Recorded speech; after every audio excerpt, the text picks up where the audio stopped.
Hi and welcome. My name is Amy Beidelman, and this is part 2 of painting watercolor with coffee. This tutorial is sponsored by the Red Brick Arts in Aspen, Colorado. Thank you very much to them. And also, I want to thank Michael Bonds. I'm using his beautiful coffee mug here while I'm teaching this class. And he is an artist that has a studio in the Red Brick building. And if you like this, he's got many variations. But last year it was a Christmas present that I gave to many people, including myself. So now we are going to focus on painting a coffee mug. With this video, there should be a list of materials and a copy of a picture. We're going to paint from this picture taken in my kitchen. I use rather dramatic light just to get kind of sharp lines and angles, which makes for a fun painting. Let's look at this one here. One thing I want to point out, we've got the sun coming in here, is the counter is a nice diagonal line, and it goes through the handle of the cup, and it just makes the painting feel a little bit more interesting with a bit of depth, trying to push that background and bring the cup forward a little bit with the way we've got it laid out here. So hopefully you've gotten your drawing down. If you don't, I used a 9 by 12 piece of paper cut in half, so it's 9 by 6. And then the warm-up we did in the first tutorial is on this side, and then I used about 5 by 6 inches for the coffee mug. And just drew the lines, the inside shapes, and some of the shadowing. So let's get started here. We're using instant coffee.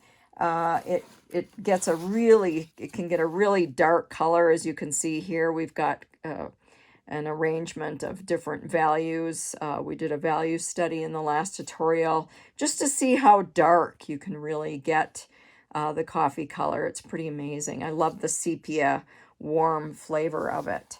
Have some salt handy. If you look closely at the background, it's pretty interesting, and this was gotten by putting salt down when the background was newly wet. So anyway, we've got our water, we've got our size 8 round brush, and we'll get started here. I'm gonna zero in here a little bit closer, and we'll get started on painting this. I'm going to turn it sideways a little bit, and I like to wet my paper first before I get too much paint, just so you all can see better. I'm going to wet it with some color, but do know I tend to get, when I do a wash like this, I will try and get the whole area wet. And having the color in there makes it easier to see. And then don't forget to get in this area here by the handle. And you do want to do this a little bit carefully, staying in the lines. I always kind of liken this situation to making bread. The first time around, you want to kind of follow the recipe. In this case, stay in the lines. And then the next go around, go for it. Try something new. Step out. After we get the basics of this painting down, we will look at a different style using the same drawing. I like in my classes to show several ways to paint the same thing.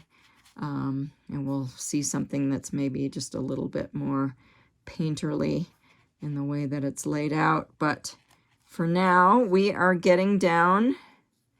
I want to go fairly dark because the other thing that's going to happen here besides the salt, which is going to be a chemical reaction, and it's going to push the paint away, leaving some interesting pattern. So here we are, and I think that's about good. Clean off my brush.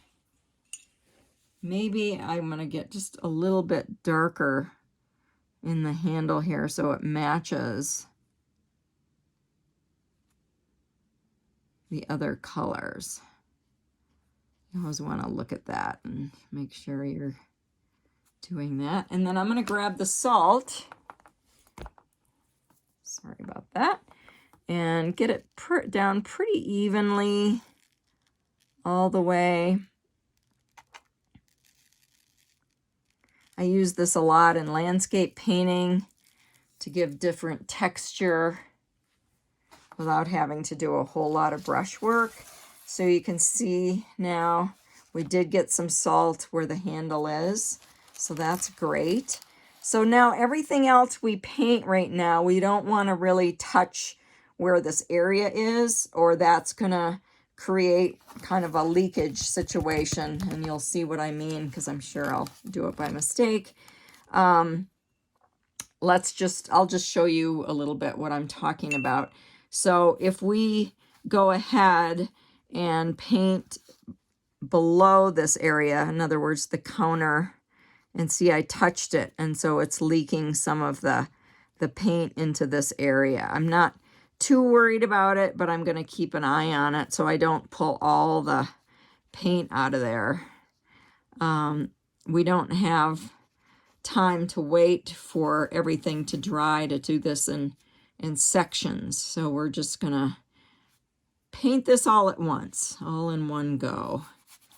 So I'm going to put down again water.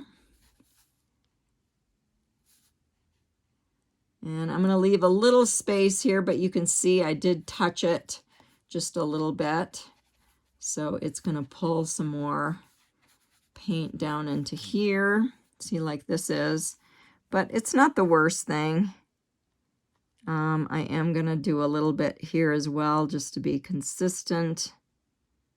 Trying not to touch it. And then come back and put in some color. It's beautiful sepia color. What's not to love? And just try to get it on there fairly consistently. Again, I'm not going to connect all the way there. And looking at the picture for a second, I try to refer back to what I'm doing. So I'm making the background fairly dark, which will be a nice contrast to the white mug. And then the forward area, the countertop, I am going to make a little bit lighter, and I'll probably come back and put in some of these lines after the paint dries. And then here is a very dark shadow. And to be able to put this in, I'm going to have to wait for this area to dry if I want to get these nice sharp lines. So that's why I want to get this paint down so it dries, and then I'll work inside here while all this is kind of drying on its own. Watercolor painting, you want to plan ahead. Certainly you can wing it, but I find for me, I just have much better result if I have a plan. It's not like oil or acrylic painting where you can paint on top if you want to change things. You can fix mistakes in watercolor, but it's a lot more difficult to kind of start over. So I'm just adding in a little bit more color here, and we'll let that dry. I've got the sun shining in. Oh, it's been so nice to have this beautiful weather. So you can see I've got a white line here. I'm not crazy about it, but we can fill that in a little bit later. And now I'm going to go to the inside of the coffee cup And I kind of drew exactly what I saw here in terms of how much coffee is in this cup. But now that I'm looking at it, I think I'm going to fill it up a little bit more. And also know that what we're going to do is we want to create a little bit of steam coming here. So I'll show you how to do that also. So it'll be really fun to get this super dark, and I think a little bit more dark than what the picture is showing will be fun. So whoops, I already dropped in. And I don't necessarily paint with my picture any certain way. It kind of depends on what I'm painting. And I've got a lot of paint on here right now. I'm going to actually get rid of some of that. It's just too thick and it gets unwieldy. So first I'm going to get down this bottom line here. I want to leave the rim to the coffee cup white.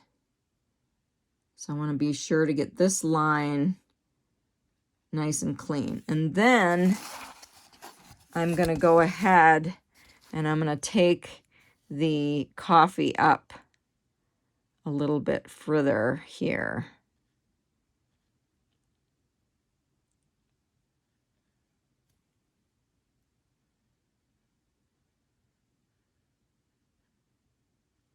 So there. So you just want to even that out.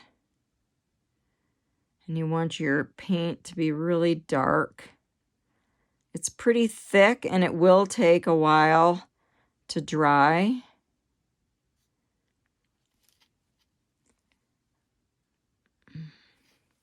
There we go.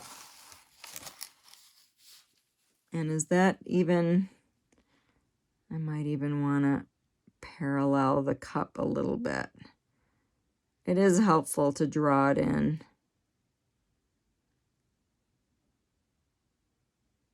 But I think we're all right. There. Well, there is our cup of coffee. And now we're going to want to start painting around some of these areas here.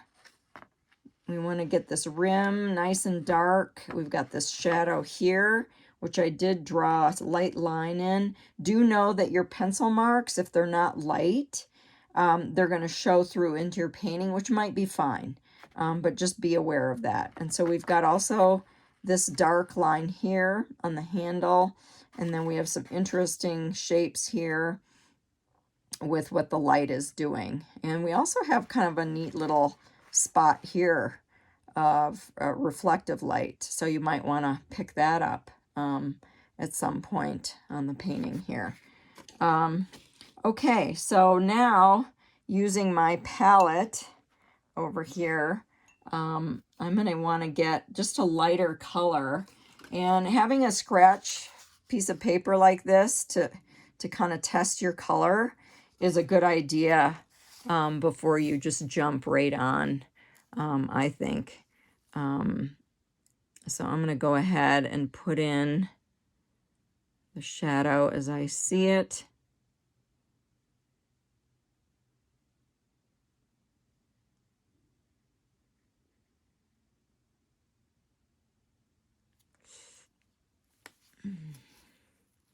And then I'm going to come around and get the rim of this coffee cup. And just keep looking at your picture. Maybe it'd be good to have our picture right here. And I'm going to leave this area alone for a second. I touched this really dark coffee. So I'm going to just let that sit for a second. I could lighten this shadow here a bit, but I do want to be careful not to touch that dark coffee. So we'll just do that for a second because we can come back And let's darken the handle area. We've got a line here.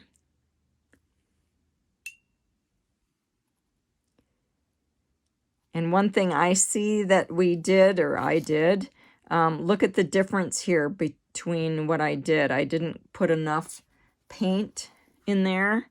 So I'm going to do that right now, just to match up. Those are the things you don't always see right away until you step back and go, oh. But opportunities to learn from some errors that we might make. And I am still leaving some of the space here. I'm going to fill this in now. Get rid of that white line. Same thing here. Can close that up. Remember, we left that because it was really, really wet. But now we can come back in. And if it bothers us, I can come back in with some darker color, if that would look better. So now I'm just filling in the handle area, and that's dark there. And this is, whoops, oh, mistake. Okay, so I'm going to leave that. That's another opportunity. We'll fix that in a second. Got to have some opportunities to learn here. Okay, so then I'm going to start filling in some of the shadow of the cup here.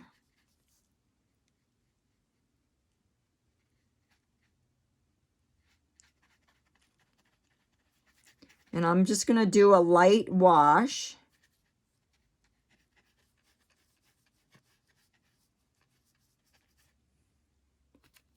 I've got my picture here. And then I'll just get darker and darker.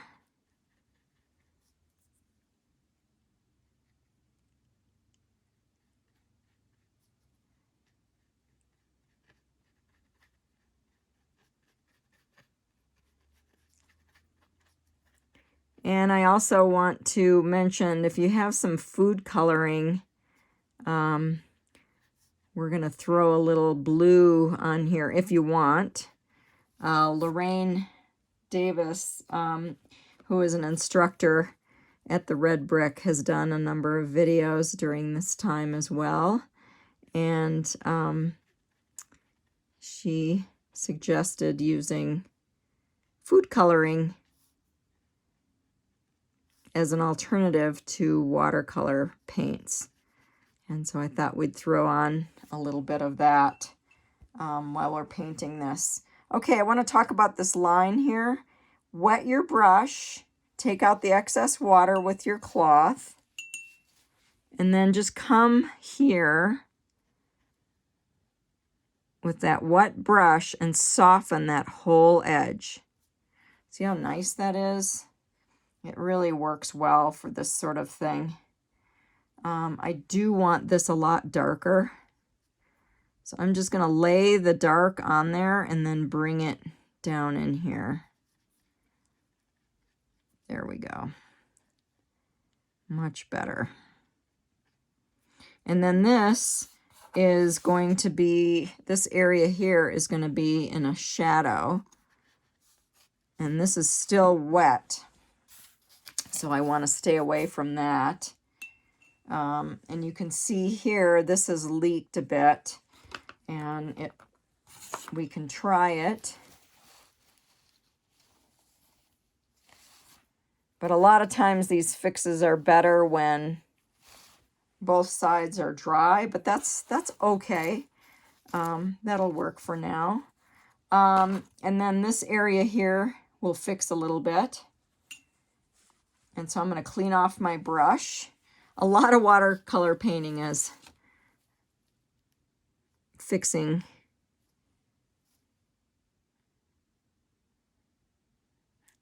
So this is a shadow here. We just want it to be less of a shadow. So you can get it wet, and then you can pull off some of the paint. And some of it will just have to wait until that bottom area is dry.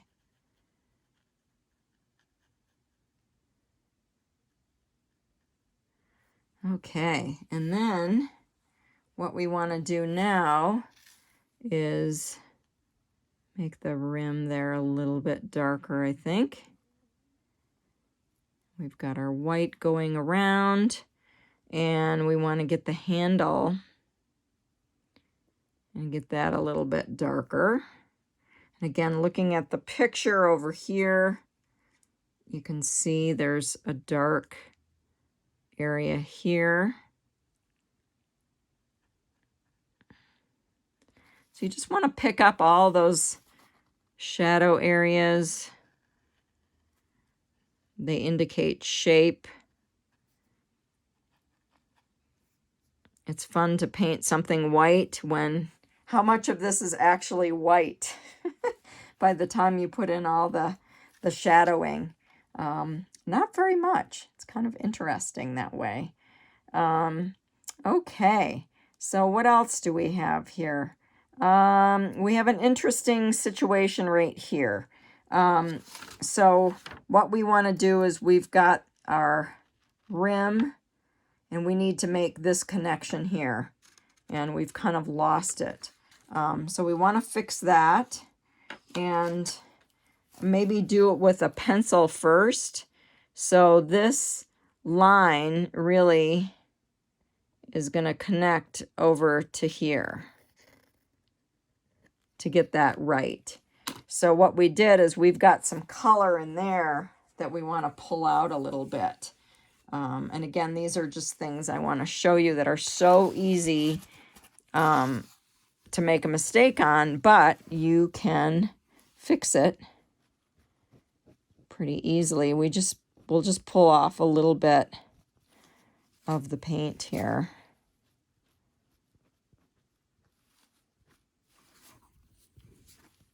And then as it dries more, we can make a few more adjustments on that.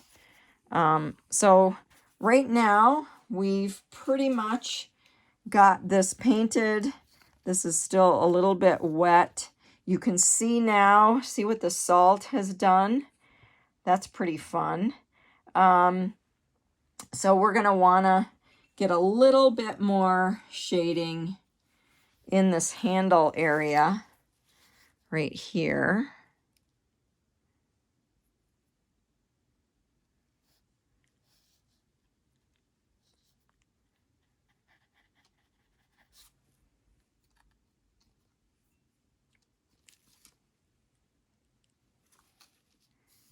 And then this is where we want to put some of the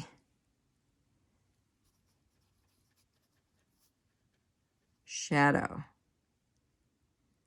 So if we just follow our drawing, and it's really dark. I think I mentioned when I took the picture that I made it fairly dramatic with the lighting, just because it's a little more fun and it's kind of easier to work with. As you get better at the watercoloring, painting very subtle things is really fun too, and watercolor works quite well for that. So now the shadow really, to me, blends right into the cup. So I'm doing that now with my paint, and I'm going to get that picture back here so you can see that. I'm going to get that shadow back, and I've got pretty thick paint that I'm using. And now I want to get rid of that line, that white line. We'll see if it works. And all this little bit of leaking doesn't happen if you let your painting dry in between. It's just a little bit hard with doing a demonstration. You have to kind of fake it a little bit here. Pretend that it's dry when it's not. So anyway, I'm softening this edge by wetting my brush. I'm just trying to soften that. And there I've got my shadowing in there. What else do we see here? I'm still not happy with this little bit here, but we're gonna just let that dry and not monkey anymore. I would also pull out a little bit of paint there so that this background matches that. But really at this point, we're gonna have to just let it dry. So I'm gonna shift over to this painting I did earlier. And now you can kind of compare these two here. So this one, I don't have the shading in here, but I do have this area done.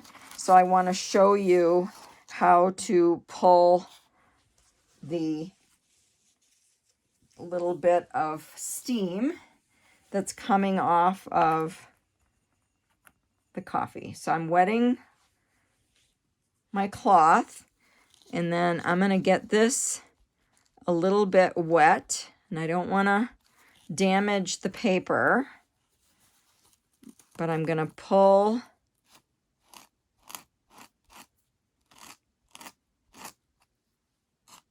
and I want to do a few, not just one big chunk, but also maybe with my fingernail another layer up here.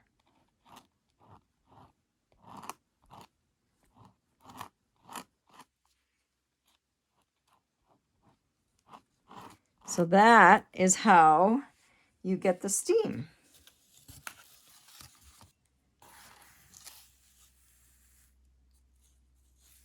Okay, so this is a finished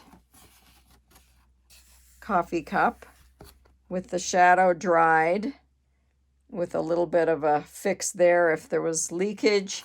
The other thing I wanted to show you is if you wanted to change your painting a little bit, make it a little more painterly, a little interesting.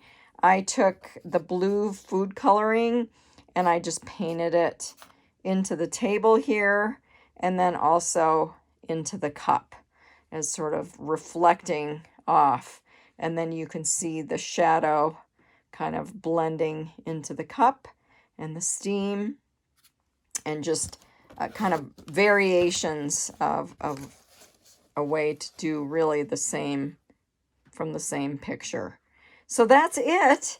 Thanks for joining me. I really appreciate it. I love painting with coffee. It just always makes me chuckle. Plus, I like drinking it quite a bit. And also a huge thanks to the Red Brick. They've been just so terrific in this strange time with this virus. So thank you very much for these various opportunities. If you go on their website, they have all different teachers from the Valley that have been doing small little videos like this of different art projects for all different ages, painting, working with paper, printing, collage work. So check it out. Anyway, thank you very much. Appreciate it. And paint on.